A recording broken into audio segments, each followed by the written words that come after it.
흔히 스게와의 일곱 아들은 성경에 엄한 행동을 해서 악교에게 창피를 당한 어리석은 인물들로 웃음거리가 되어 기록되어 있지만, 그러한 사람들을 굳이 성경에 기록한 이유에 대해 생각해보자면 전혀 그렇지 않습니다. 오히려 본받을 사람들로 봐야 한다는 생각에 오늘같이 말씀 나누어 보도록 하겠습니다. 하나님이 바울의 손으로 놀라운 능력을 행하게 하시니, 심지어 사람들이 바울의 몸에서 손수건이나 앞치마를 가져다가 병든 사람에게 얹으면 그 병이 떠나고 악기도 나가더라. 이에 돌아다니며 마술하는 어떤 유대인들이 시험삼아 악기 들린 자들에게 주 예수의 이름을 불러 말하되, 내가 바울이 전파하는 예수를 의지하여 너에게 명하노라 하더라. 성령 충만한 바울에게 위의 일들은 지극히 당연한 일이었습니다. 그러니 여기서 정확하게 짚고 넘어가야 할 두 가지는, 첫째, 요즘 세대의 교회가 예수님이 하신 것처럼, 베드로가 한 것처럼 이렇게 하고 있느냐고, 둘째는 하나님이 바울에게 했던 것처럼 교회는 물론 나의 손으로도 놀라운 능력을 행하실 것을 믿느냐입니다.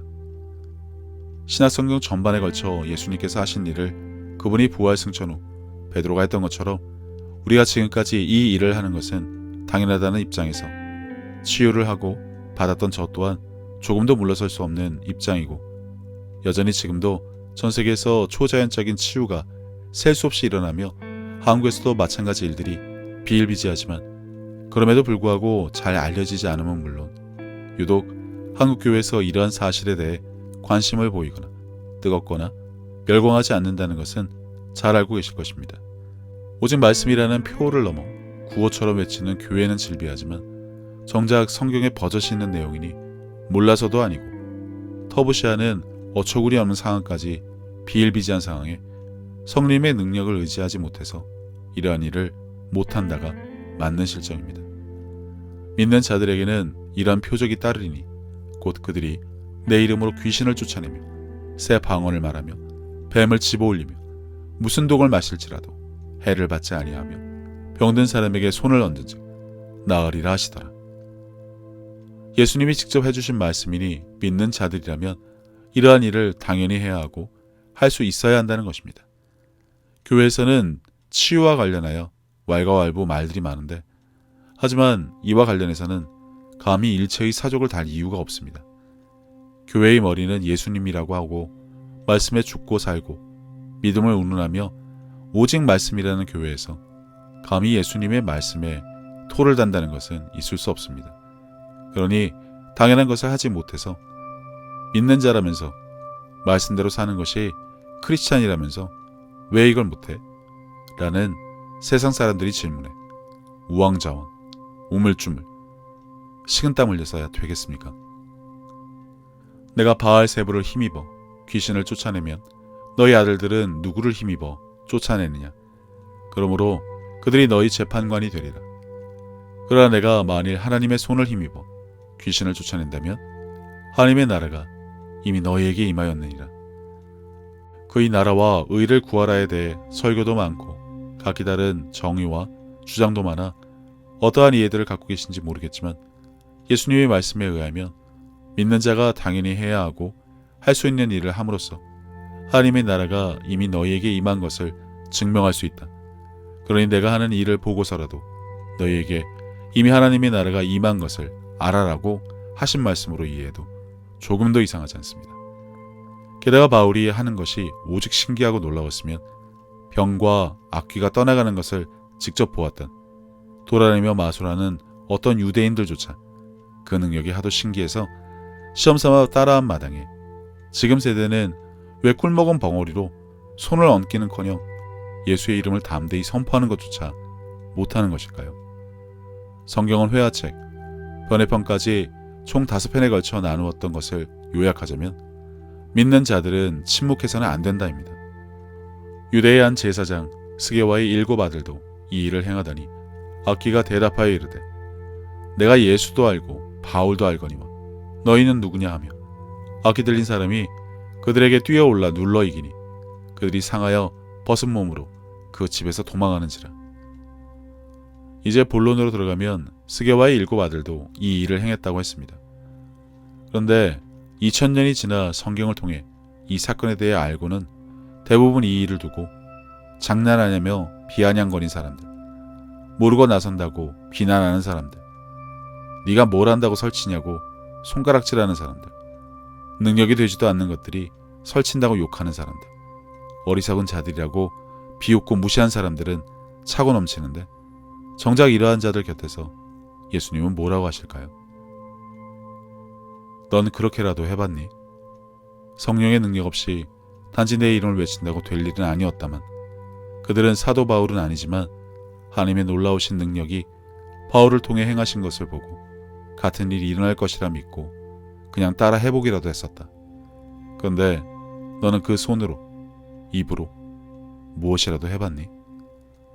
라고 하신다면 감당이나 하실 수 있겠습니까? 죄 없는 자가 먼저 돌로 치라 하시니 그 당시 사람들은 양심에 찔려 눈치만 보다가 모두 자리를 떠났지만, 지금 세대는 나는 죄 없어, 볼래? 라며 일부러 돌을 던지며 온갖 변명이 난무하겠지만 아무 쓸모없는 틀린 대답일 뿐입니다. 자신의 처지도, 무모함도, 의심과 두려움도, 주저하고 망설임도, 말씀에 대한 무지도, 형제들 간의 영웅심리도, 아버지가 제사장이란 자랑도, 우쭐거림도, 하나님의 놀라운 능력을 보고 그것에 휩싸여 다 던져두고 악이 들린 자에게 예수의 이름을 의지하여 외친 그들보다 당신은 자랑할 것이 있습니까? 세 사람이 길을 가면 두 사람에게 배울 것이 있다고 합니다. 성경에 거르거나 뺄 것이 없다는 이유도 바로 이런 것입니다. 하지만 단지 눈에 보이는 기록만 가지고 이들을 비난하기보다는 비록 무지함의 결과이지만 악한 것에 굴하지 않고 사안과 문제에 담대하게 예수님의 이름을 외친 것은 분명 배워야 할 것이라 생각합니다. 고양이 목에 방울을 걸어야 하는 것은 알겠지만 두려움에 정작 나서지 못하는 크리스찬들, 골리앗 앞의 다윗이 아닌 두려움에 휩싸여 무리지어 뒤에 숨은 군사들은 되지 말아야 하니까요. 예수님께서는 내 마음을 다하고 목숨을 다하고 뜻을 다하고 힘을 다하여 주 너의 하나님을 사랑하라 하신 것이요. 둘째는 이것이니 내 이웃을 내 자신과 같이 사랑하나 보다 더 큰 계명은 없다고 하셨습니다. 생각해보면 믿는 사람들은 이미 하나님께 받은 것이 너무나 많은 것을 아는 자들입니다. 예수님을 통해 죄사함과 구원을 받은 것부터 시작해서 살아 숨을 쉴 수 있는 공기와 바람, 맑고 푸른 하늘과 마실 물, 그리고 땅과 그 위와 아래의 많은 것들, 이미 오래전부터 내 주변에 있어 왔으니 당연한 것으로 여기며 우리는 여전히 값없이 공짜로 받아 그것들이 감사함을 잊고 살기는 했지만, 그런 것 말고도 하나님으로부터 받은 사랑과 평안에 대해 생각하자면 끝이 없습니다. 하지만 사람은 하나님으로부터 받은 그 많은 은혜를 갚을 방법이 없습니다. 그래서 하나님께서는 내 이웃을 내 몸같이 사랑하는 것으로 그것을 대신 갚으라고 하신 것인지도 모릅니다.